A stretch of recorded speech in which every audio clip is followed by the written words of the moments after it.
yang kita temui ternyata saling berhubungan erat loh. Nah, di video kali ini kita akan membahas bagaimana pensil bisa menghantarkan arus listrik di air garam dan bagaimana paku bisa berubah menjadi magnet hanya dengan lilitan kawat dan arus listrik. Yuk kita bahas teorinya. Elektrisasi adalah proses ketika suatu benda memperoleh muatan listrik sehingga benda tersebut menjadi bermuatan positif atau negatif. Nah, pada dasarnya ada 3 cara utama terjadinya elektrisasi. Yang pertama gesekan, yang kedua konduksi, dan yang terakhir induksi. Pada percobaan kali ini kita menggunakan cara konduksi karena arus listrik dialurkan melalui medium cair yaitu air biasa dan air garam. Nah, pada proses ini memperlihatkan bagaimana muatan listrik dapat berpindah melalui larutan tergantung pada keberadaan ion-ion di dalamnya. Selain itu, proses perpindahan ion di dalam larutan juga berkaitan dengan hukum Faraday tentang elektrolisis yang menyatakan bahwa jumlah zat yang berpindah di elektroda berbanding lurus dengan jumlah muatan listrik yang mengalir. Artinya, semakin besar arus dan semakin lama proses berlangsung, semakin banyak ion yang bergerak di antara elektroda pensil kita. Fenomena konduksi listrik pada cairan ini dapat dijelaskan melalui hukum Ohm yang menyatakan bahwa besar arus berbanding lurus dengan tegangan dan berbanding terbalik dengan hambatan listrik. Nah, secara matematisnya itu ditulis sebagai V sama dengan I kali R, di mana V adalah tegangan atau volt, I adalah arus atau ampere, dan yang terakhir R adalah hambatan atau ohm. Pada air biasa, hambatannya besar karena jumlah ion sangat sedikit sehingga arus yang mengalir kecil. Sebaliknya, air garam memiliki banyak ion Na+ dan Cl- yang bergerak membawa muatan, membuat hambatannya kecil dan arus menjadi lebih besar. Hubungan ini juga dijelaskan melalui persamaan tahanan jenis R sama dengan Rho L per A dan konduktivitas permeabilitas 1/Rho. Semakin tinggi konduktivitas, semakin mudah arus mengalir melalui larutan listrik. Jadi, magnetisasi adalah proses mengubah benda ferromagnetik seperti besi atau paku menjadi magnet. Nah, magnet ini memiliki 2 kutub yaitu kutub utara dan kutub selatan dengan sifat saling tarik-menarik antar kutub yang berbeda dan tolak-menolak antar kutub yang sama. Nah, ketika logam seperti paku dililit dengan kawat dan dialiri arus listrik, maka terbentuklah medan magnet di sekitarnya. Medan ini menyebabkan domain-domain magnetik di dalam paku menjadi sejajar dan paku pun berubah menjadi magnet seimbang. Medan magnet yang muncul akibat arus listrik dijelaskan dalam 2 hukum penting. Yang pertama hukum Biot-Savart yang menjelaskan bahwa setiap elemen arus listrik dapat menghasilkan medan magnet. Dijelaskan dalam persamaan dB permeabilitas per 4 dikali I dl sin theta per R kuadrat, di mana B adalah induksi magnetik, I arus, dan dl panjang elemen kawat, dan R jarak ke titik pengamatan. Kedua, hukum Ampere yang dalam integral dinyatakan bahwa integral BdL sama dengan permeabilitas 0 dikali dengan I total. Dari hukum ini, untuk solenoida panjang dengan N lilitan per meter, maka rumusnya adalah B sama dengan permeabilitas 0 dikali N dikali I.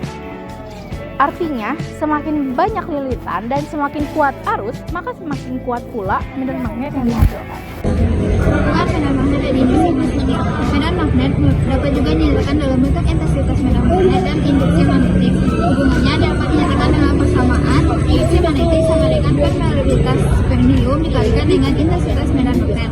Jadi, semakin besar arus yang mengalir dan semakin banyak lilitan kuat, maka semakin besar pula nilai induksi magnetik yang dihasilkan dan semakin kuat gaya elektromagnetik terhadap benda logam di sekitar.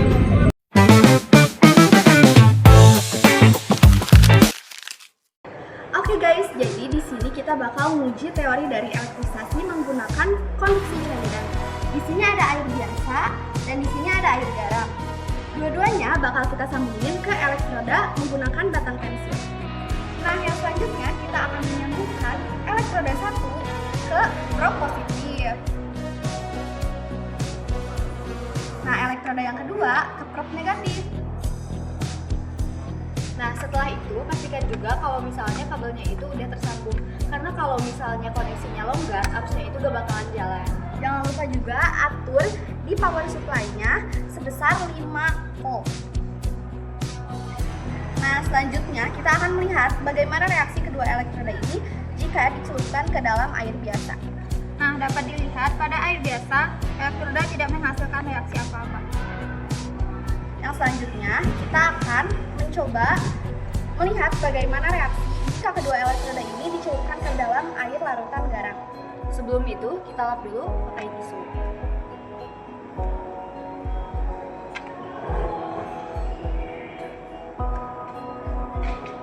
Terlihat bahwa jika kita celupkan ke dalam larutan garam, terjadi reaksi, yaitu muncul buih-buih. Itu membuktikan bahwa air garam memiliki ion Na dan Cl yang bergerak, berbeda dengan air biasa. Jika di air biasa, tidak ada ion yang bergerak. Jika kita naikkan tegangannya, maka buih yang muncul semakin banyak. Itu membuktikan bahwa arus listrik juga berpengaruh pada reaksi dari larutan garam. Lalu, apa yang terjadi jika takaran garam kita tambahkan ke dalam larutan yang tadi?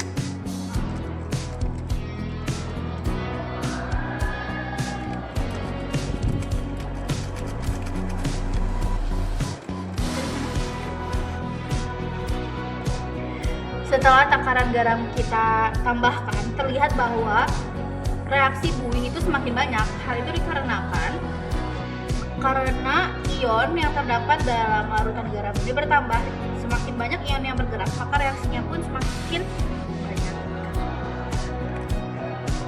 Nah, sekarang kita akan melaksanakan praktikum magnetisasi. Praktikum ini bertujuan untuk membuktikan efek elektromagnet pada benda yang dililit oleh kawat tembaga. Nah, yang pertama ini ada paku yang dililit oleh 10 lilitan kawat tembaga. Yang kedua ada benda isolator yang dililit oleh kawat tembaga. Dan yang terakhir ada paku yang dililit oleh tembaga yang banyak gerakan. Lalu ada power supply sebagai sumber tegangan. Nah, di sini paku yang dililit oleh 10 lilitan kawat akan kita sambungkan dengan probe sumber tegangan. Yang ini probe positif dan ini probe negatif. Arus listrik masuk. Kita nyalakan power supply-nya. Nah, sekarang kita akan membuktikan efek elektromagnetik pada paku ini. Nah, sekarang kita akan membuktikan paku yang dililit oleh 10 lilitan kawat akan didekatkan ke benda peniti. Nah, di sini paku yang dililit oleh 10 lilitan kawat ini bisa menghasilkan efek magnet tapi tidak kuat. Karena paku juga terbuat dari bahan ferromagnetik, maka domain magnet sejajar dengan arus listrik, makanya efeknya terlihat. Pada percobaan selanjutnya, kita akan menghubungkan benda isolator ini ke probe positif dan probe negatif.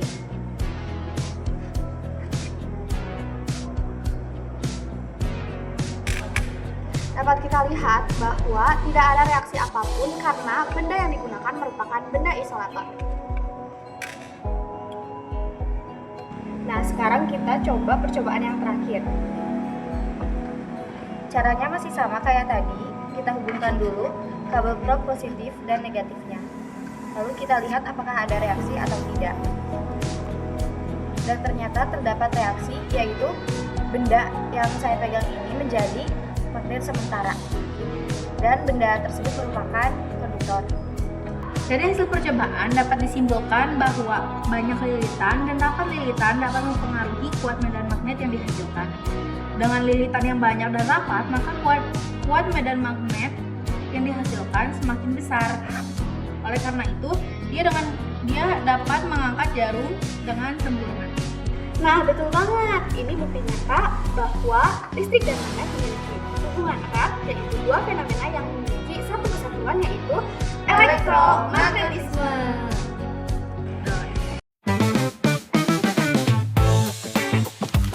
Sekarang kita akan membahas contoh soal. Sekelompok siswa melakukan eksperimen elektrolisis dengan dua jenis larutan. Yang pertama itu air biasa atau H2O dan kedua ada air garam atau NaCl. Dengan menggunakan dua elektroda pensil sebagai anoda dan katoda yang dihubungkan dengan sumber daya listrik DC. Sumber daya listrik disetel dengan 2 ampere dan eksperimen berlangsung selama 3 menit.